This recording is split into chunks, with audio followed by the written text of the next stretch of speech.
Maintenant, on va passer au kick un peu plus avancé.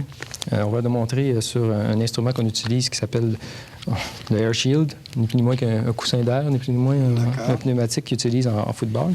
Alors, c'est moi qui vais faire la démonstration de ces coups de pied-là, qui sont des techniques plus avancées, qui ne sont pas traditionnellement du Wing Chun, mais qu'on montre aux élèves qui sont plus avancés, disons, qui sont rendus à un certain niveau, puis qui fait disons, partie de l'arsenal des pratiquants les plus avancés, disons. D'accord. Ça, c'est vraiment des coups de pied en puissance. C'est des coups de pied qui vont... D'ailleurs, vous allez le voir quand je vais le démontrer.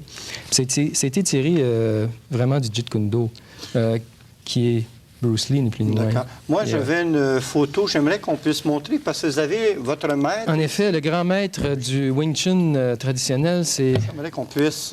Yip Man, maître Yip Man, qui est décédé en 72.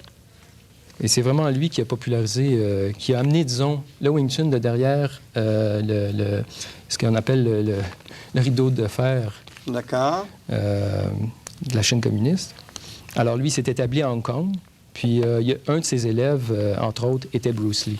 D'ailleurs, qu'on voit ici, c'est également, on peut, à la caméra, aller le chercher. On a Bruce Lee avec le maître. Avec le grand maître Yip Man. Ça, c'est Bruce Lee à droite qui avait 17 ans. 17 ou 18 ans. Et là, il pratique ce qu'on a vu tantôt, le Chisao, le double Chisao.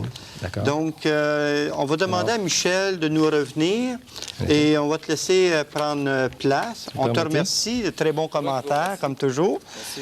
Et je suis convaincu que vous allez apprécier encore une fois les démonstrations suivantes faites par Daniel Martel.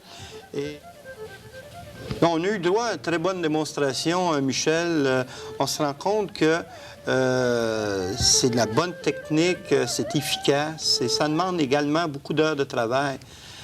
Et ce que j'aime, c'est que, justement, on va voir Daniel là, dans une démonstration de coups de pied. Pourrais-tu nous les commenter? OK.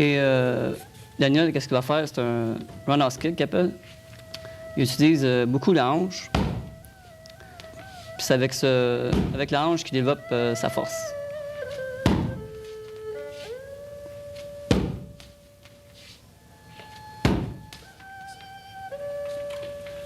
Comme je vous dis, ça ne fait pas partie du style, mais ça, c'est plus pour les étudiants qui sont avancés. D'accord. Oui. Là, on retrouve un petit peu plus le karaté traditionnel qu'on voit avec les coups de pied ou les front kicks. Ou... D'après dire, on ne pourrait pas dire karaté parce que vu que, si vous voyez le déplacement que Daniel fait, c'est un sidekick. D'accord. Il utilise encore sa hanche. Oui. C'est un déplacement que Bruce Lee qui a modifié. D'accord. Avec beaucoup de force, d'ailleurs. C'est ça. Félicitations.